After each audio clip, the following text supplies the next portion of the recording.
I think it was a colossal mistake now for Putin to say, no, because he left-footed the Americans. That was the best chance, I suspect, for an agreement, for a conversation, and the best chance probably for Putin's political survival. Because he is obviously now calling up more, talking of armies of 1.5 million. He's on a war path, and the trajectory is war, and he lives and dies politically by war. That's very high risk, given the overall state, the long-term prospect for the Russian economy and for the Russian people. Hello and welcome to Frontline for Times Radio. I'm Louis Sykes. Today we're joined by defence editor at The Standard and contributor to the iPaper and The Observer, Robert Fox. Robert, thank you very much for joining me today. Hello. Well, Trump says, and I quote, he has kind of made a decision on sending the Tomahawk missile to Ukraine, but he wants to know where they'll be sent by Ukraine. What are the targets the White House would be worried about in Russia? I mean, are they worried about a potential strike on Moscow or something similar? Yes, I think it's the environs of Moscow, absolutely right, and the infrastructure, the connective infrastructure, namely electricity supplies and fuel in Western Russia. Trump's going down the Biden route, it's yeah, but no, but. It's the sort of the Vicky Pollard approach to strategy. I think the Ukrainians certainly are really cunning. Psychological warfare artists like General Budanov must love this because it keeps the Russians guessing. It can make things look good. It means that while you go on and on about the threat of tomahawks, you get on with building your own flamingos and you do your own asymmetric attacks in response to Russia. And I think that that's what's happening. There is some kind of, and they wouldn't want the name to be put to it for obvious reasons, there is some kind of Ukrainian counteroffensive going on at the moment as Russia tries to round out its summer offensive, bigging up the attacks on Pokrovsk, on Dobropilya, of Leyman. Yes, we're going to get the whole of Donetsk by the end of the year, by November, and so on. And that goes on. And the thing is that the Ukrainian, in its concept of operations, its concept of maneuver, is very good. Is getting very good at the workarounds. It's actually human material that is so worrying for them. Can they get enough recruits? Can they stem what desertions they are, which they kept very quiet about? But both sides are having a lot of desertions, I guess, from what I'm picking up through the underground media. But can we hold the line? Can we keep the war going through to the spring? And just coming back to the White House, I mean, it was J.D. Vance who initially said the US was considering Tomahawk. I wonder what you make of his seeming shift on Ukraine since that pretty much train crash Oval Office meeting in February.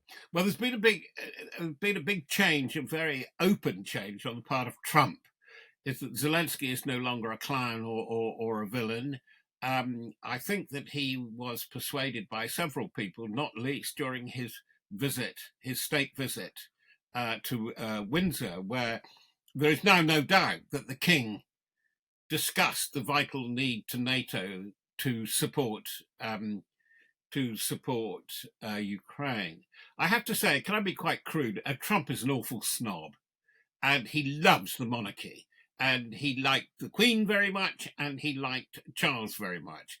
And it's odd to say that, in a way, King Charles, with all the other things on his plate, not least his health, King Charles is a bit of a role model, actually, because I think rather different from his mother, which they must find, who was an absolute encyclopedia of foreign affairs. On any encounter at any level, you would find that with her. But very, very cautious about expressing an opinion, very correct. Charles is as well, consults with Starmer. But I think that, being of the age he is, he feels he's got to state where it is. And this has proved unexpectedly effective, I think, and is a factor in all of this. I mean, just for the gossip, it's not clear how much he likes Zelensky himself. I'm talking about the king now. And actually, it doesn't matter. He has framed what the UK's policy is, what his government wants, and he thinks his way through it. It's an important factor, particularly as if outfits like the Institute for the Study of War are right, and Russia is ramping up for some kind of real confrontation with NATO within the next 18 months, and probably by next spring, is now the likely bet to really probe how much European NATO, is prepared to defend the Baltics, for example, the Baltic states. It does seem that we're involved in some sort of crazy shell game like that it's grandmother's footsteps that you to be creeping up, probing, running away. What are you going to do? How are you going to react? But from his pronouncements in the last few days, Putin is as belligerent as ever, and he is not talking peace talks. He's not talking talks at all. Indeed. I mean, Putin has said that any decision that would see Tomahawk sent to the Ukrainians or purchased by Europe would end relations between Russia and the US. But I mean, were they ever back on to begin with? I mean, yes, we had the big meeting in Alaska, but there was no ceasefire, no peace agreement that came out of that. And then there was this idea of there was going to be a big trade deal. Again, no trade deal going on, despite the fact that we saw Witkoff going back and forth to Moscow several times. I mean, what sort of a threat is that from Moscow? How should we read it? How we should read it is this. Those two, Putin and Trump, think they know how to talk to each other. They think they understand each other. But the verbal signaling shows that they don't, that they talk past each other. It's very interesting how you talk to adversaries, how you establish a norm in diplomacy and international politics of civility, however much you may deride, despise, and want to exclude your enemy, is now a very hot topic. It's mere civility is a big discussion from the Oxford academic, Teresa Bejan, excellent she is too, on this, but it's now feeding into the general discussion. And we have Steven Pinker's new book on signalling and the mistakes in language of how people who think they're communicating aren't. By the way, excellent review in another publication, The Guardian, long review by Rowan Williams, the former Archbishop of Canterbury, terribly good about this. And in his review of Pinker's new book, he raises Putin and Trump. This is a preliminary. I've been thinking about this a lot, and I'm a great follower of the model for Pinker, which is namely the great R.D. Laing. And self and others, divided self, and so on. And this is going on in the psychodrama of these two. Now, come down to earth, Alaska.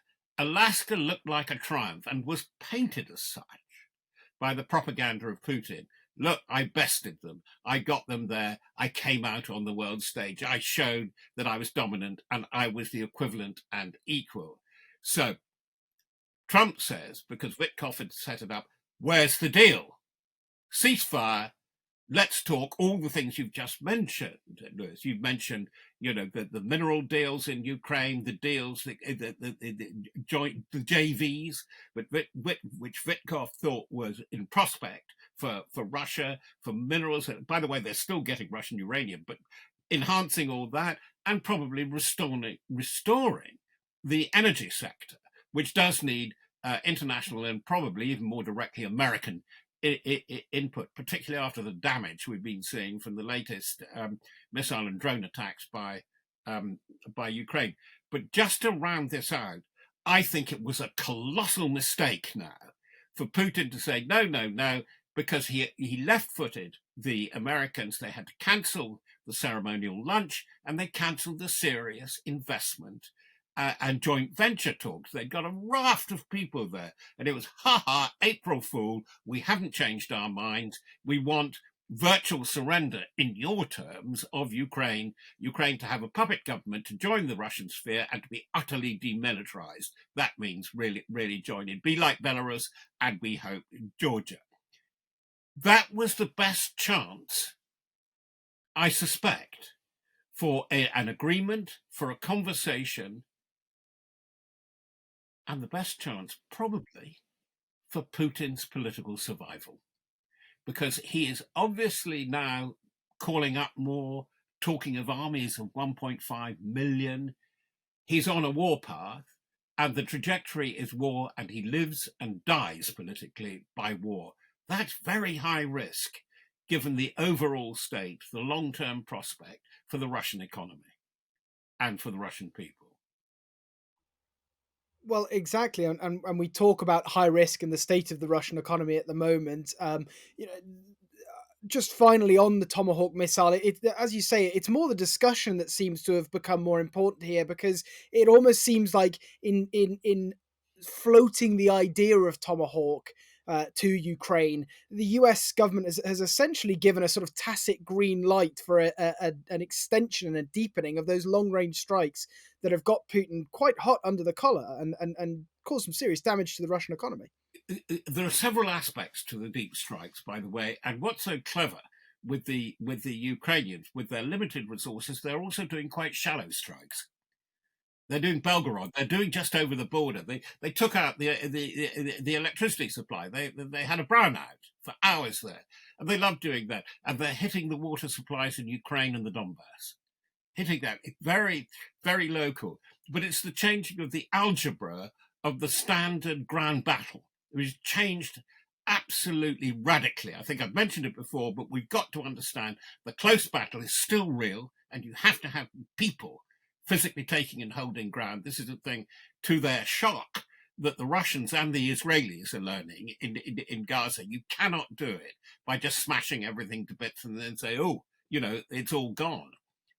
This is why a war of occupation for Russia is looking as impossible as it was looking by April 2022. So you're right, because what excuse me, what they're saying is, yeah, go ahead. And the Ukrainians have taken the lesson. We've been here with Taurus. We've been here with the limited use of HIMARS. Oh, you can only use it in a certain context. And what they're really saying is, actually, we'll build our own. And they're assisted by some very important principal players, surprisingly, like the Danes, helping them in rocketry and drones and so on. And it's good on you. Get on and do it. And there's another there are several aspects of it, because people are talking about knocking out energy supplies. They're not talking about what's happening to food and what's happening to the harvest. And maybe that they have harbored enough diesel reserves for the army. They haven't got enough for the combine harvesters, perhaps, it looks now. And the harvest is well done, it seems, both in Russia and in Ukraine. This is a factor. If people are going to get worried about food, and there are concerned about food as much as there is retail gasoline for cars, for domestic transport in Russia, that's a very big thing. I just want to add another factor, because it's very, very difficult to assess. And for obvious reasons, they lie about it and deceive, and that is asymmetric guerrilla activity within Russia by special ops, but above all by Artash. Artash is an insurrectionary army of Ukrainian-orientated, probably Ukrainian Russians, citizens. We have no idea really how powerful they are, but they do have some kind of reach, because it's the only way you can explain that you can maintain a rhythm of attack at deep distance. I mean, they're getting into towards Siberia. They're getting thousands of kilometers across. And it means that the area around, particularly the industrial zone upriver from the Caspian Sea, Tatarstan, where the drone factories are and so on, these are vulnerable. And I think also it must be guerrilla activity that is really very successful in putting Crimea into play. Crimea isn't secure.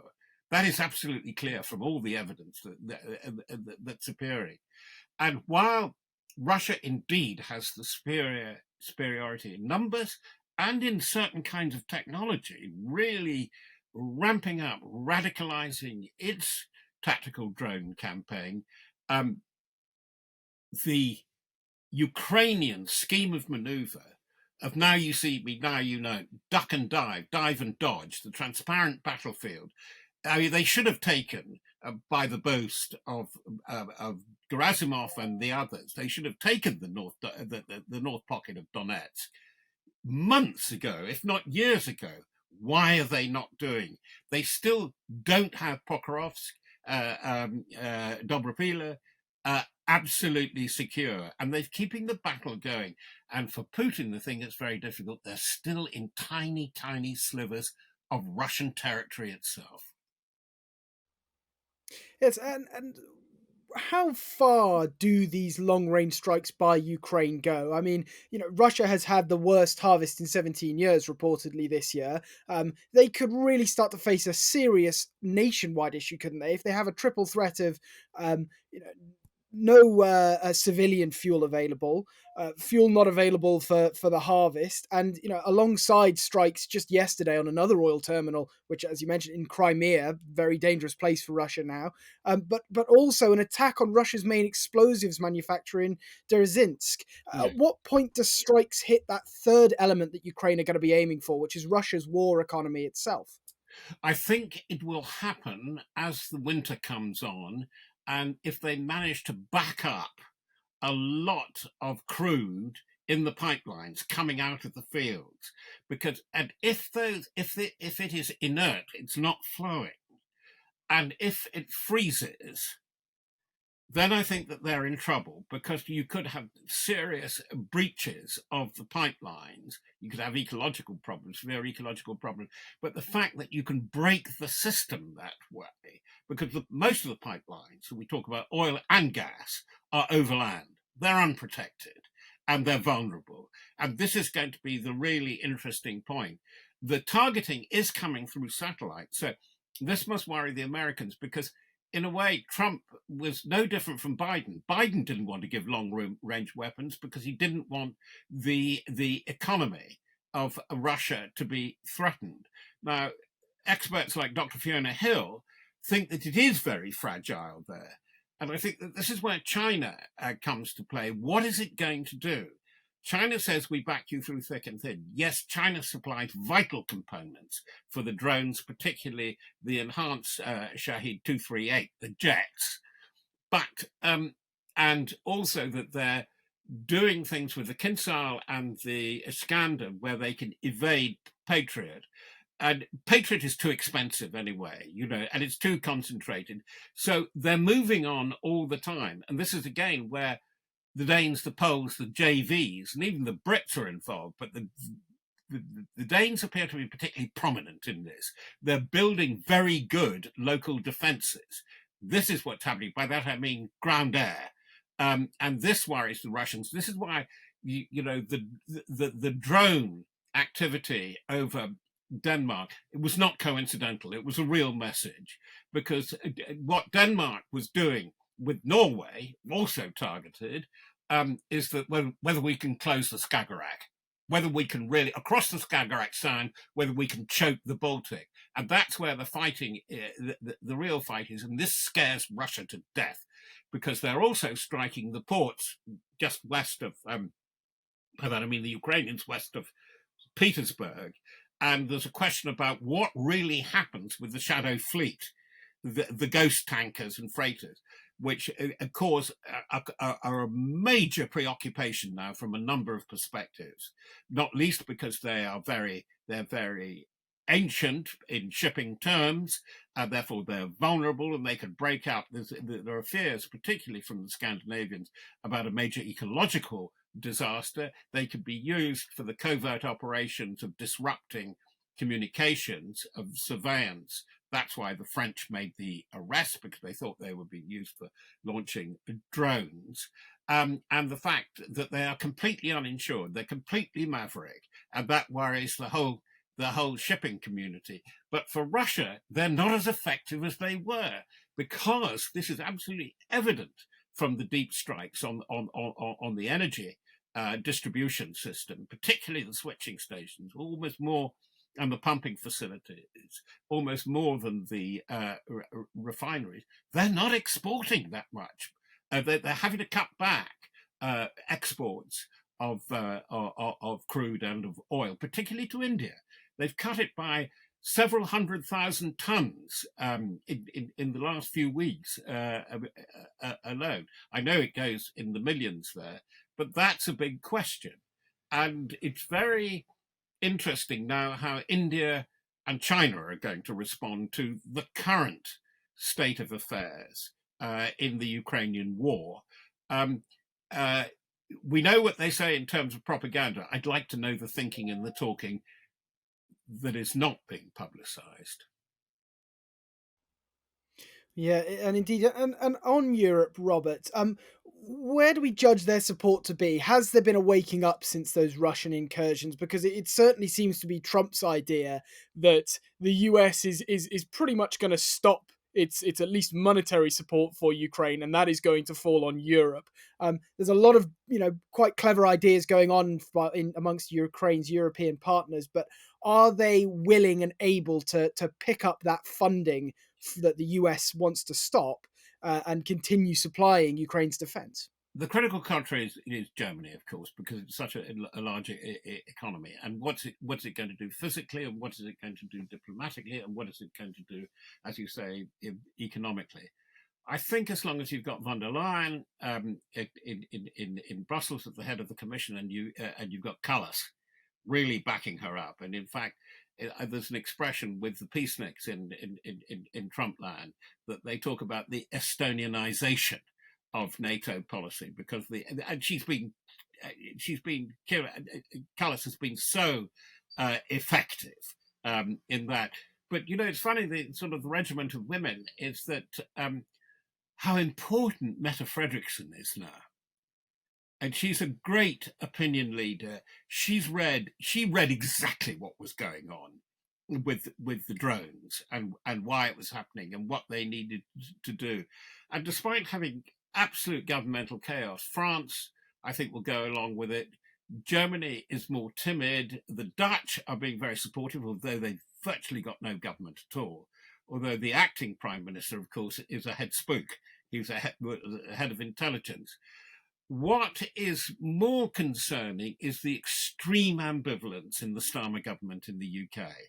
Yes, they'll continue with the monetary thing, but I wonder, I think we're in for a hell of a shot, a round of cuts in the budget at the end of November. I expect, by the way, in real terms, a net defense cut.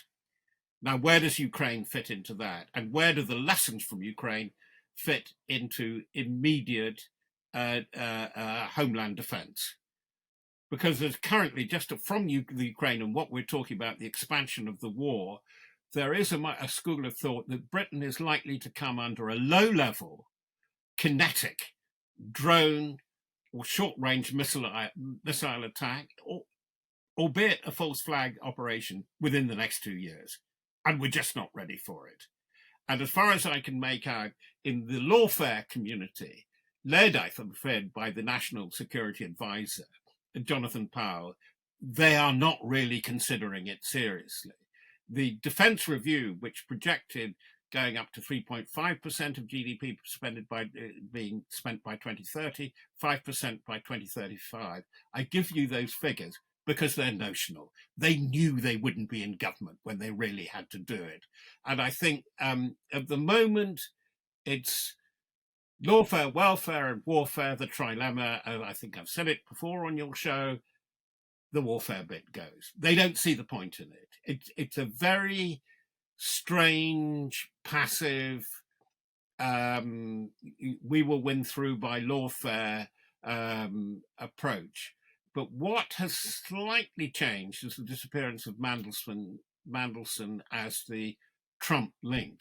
It's less Trumpian, the British stance. It's going to be very interesting as France has this political chaos going on. They are going to turn to Britain, the European allies, and say, what really are you doing? There are bits that we can do, but we've got an army which is largely dysfunctional. And they'll want bits of it in and around the line of confrontation. If we're going to talk about, they're talking about drone walls. By the way, that is a concept. Hang on to it. It's not as daft as it sounds. There won't be a drone wall. We're not going to have a grand Iron Dome no more than we're going to have a Golden Dome in the US. It's just simply impractical in any way the technology moves on. But they will want some combined effort like that, if I can put it like that. Oh, you'll have the objections now of Czechia and of Orban's Hungary. Well, they're already discounting that. It's what are we really going to do? Because Putin, particularly from his rather strange brand tub pick and mix range of remarks at the Valdai discussions in Sochi last week.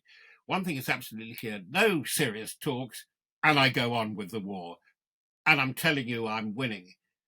I wonder if he really believes it. I think in his mind he does, but I think that it sounds like a caricature of the famous meeting of Napoleon with the Chancellor of Austria and Metternich at Chaumont. Famously, Napoleon boasted, I have an income of 100,000 men. And that's what Putin seems to be saying. Oh, I've got all these infinite numbers. I've increased the rate of recruiting and draft. It's no longer 6 months, it's every month. And I'm going to have an army of 1.5 million. No, if you look in the medium long term and the prospects for the Russian economy, it's just bonkers. Well, indeed, but one thing the Russian economy is still managing to do is source parts from around the world to Yes. feed into its war machine. And unfortunately, more bad news for the UK. Some of the components that were in the quite significant strikes on Lviv in the last few days are apparently not just European but British guidance components inside Russian weapons. This doesn't suggest Europe's doing enough to stop Russia from getting around and through sanctions, doesn't it? It's a nightmare, and it happened in the Balkan Wars too. This is why we think it's sort of some quaint TV drama when we talk about organized crime. The arms market, because you can do it by third-party sourcing and bills of lading. It's amazing. It's amazing what you can get and what you can buy because it goes out to a third party. I mean, Malaysia was a sort of place where it would happen. Singapore, at one time it was Hong Kong. Yes, you can acquire stuff. It is a very, very difficult market to manage. And if we kid ourselves it's not happening, we are really kidding ourselves. I mean, one of the Shaheeds that they got down, and I think it's one of the more advanced, so it must have been the 238 one rather than the 136, the jet-powered one. 50% of the key guidance and targeting components Chinese. A large amount of the rest, a hell of a lot of it was international, largely, was Swiss or Swiss French, and 4 or 5 key parts were Brit. Yep, it happens, I'm afraid, yeah. And elsewhere in Europe, of course, you mentioned it just before there, we've got a new Czech leader, presumably going to become the Prime Minister, Andrej Babis. What have you made of his election? Because there are worries that he might be more aligned with Hungary and Slovakia on the war in Ukraine. Yes, I think that's so. And the Czechs have always been formidable at espionage and agents, and that's worrying. But what are they going to do? Hungary is absolutely clear because we have this a populist autocracy with him, bloody minded about everything, likes and needs Russian gas, but he also likes and needs EU subsidy. And I think I don't know whether Ursula is prepared to get to that point. It'll be very interesting if Macron falls within the next 6 months. We will get much more national populist leaderships across the board. I think, without stating it, and for goodness sake, heaven forfend if we have another reinvention of the coalition of the willing. Stop blabbing about it. What the coalition of the willing does is to have meetings largely convened by the Brits where they meet all over the place because that's a substitute for doing anything. But I think that, the Scandinavians, particularly the Danes, Norwegians, obviously the main Scandinavians, even the Swedes are very worried about the vulnerability of their Baltic shoreline. the Finns and to an extent the Poles. And the Poles are divided too. They don't like Ukrainians, but they don't like Russians either. That I think that there is something coming together. But the thing that's so difficult for Germany, France, and Britain is that they've got to spend money on it too. Now, in Starmerland, you don't want to spend the money on it. Macron, of course, would be far more willing. But whether it's Mélenchon or Le Pen, they don't want to spend so much on it. And meanwhile, you get the southern areas, not even the southern flank, Spain, Italy, Greece, saying, look, we've got other priorities. We've got really, really big problems about which you're not being all that helpful. And we don't necessarily want to go on with your very expensive NATO programs. One thing that's significant is the cancellation of the F-35 program by Spain in the last week, if I'm not right. Sanchez is playing a cool hand, but this is where you're going to get a split off. Whether I don't think it'll be a bit like the United Nations, it'll become dysfunctional, but I don't think NATO will break up altogether. But you will get an inner core or a coalition. But this is the thing that is so permanent, just to draw this discussion to a conclusion, isn't it interesting that Fiona Hill and George Robertson made it clear that we were in or about a state of conflict, contest, confrontation, and conflict. That was the predicate of the Defence Review. It's picked up by The Guardian in their podcast last week, by Eliza Manningham-Buller. No slouch she's not behind it coming forward, extremely articulate, former head of MI5, saying, yes, all things considered, when Fiona Hill says that, I think she's right. Just looking at just the range of stuff what's going on. I'm going on at length because the sense of threat in the country, in the commentariat, too, is not there. And that's why I think, I don't predict apocalypse, but I think we could have a nasty that can hit us, a strike of some kind, symmetric, but possibly asymmetric, could even be an animal pandemic. And it's going to hit us before we realize what it really is and what the threat really is. And I think there is an analogy with COVID there. We're just not prepared in terms of national resilience for it. And just finally, Robert, because I think this is pertinent to that discussion of where is Europe's thinking on this conflict. We heard just yesterday from Angela Merkel in an interview with the Hungarian outlet Partizan, a kind of strange take on this conflict, seemingly trying to lay the blame on Poland and the Baltics for an increased aggression from Russia because they didn't want to engage in negotiations with Russia. Slightly strange line out of Angela Merkel, wouldn't you agree? Very interesting how people revert. Merkel is reverting to her origins. And remember, although she's from a West German family, her father was a pastor in East Germany in the Cold War. And that's why she speaks really good Russian. So she and Putin could speak each other's language. Putin's German is excellent because he was in Dresden for the KGB. She did give us some warnings about Ukraine. She did warn that Putin, as she put it, was obsessed with Ukraine. And yet somehow there are all sorts of stories that in the meeting was she intimidated by Putin bringing large dogs and so on. She was critical in the Minsk discussions. Abortive. Minsk 1 and 2 was at 14-15, and it really didn't get anywhere. And she obviously has great affection for Russia, the Russian culture, and so on. And that's why she's spreading the blame for this. And it's typical of an Osti, really, to be very critical of Poland. Hey, there's a funny thing, isn't it? I mean, what did she expect, Poland? Poland wasn't material to Minsk, and the thing had been well launched by then.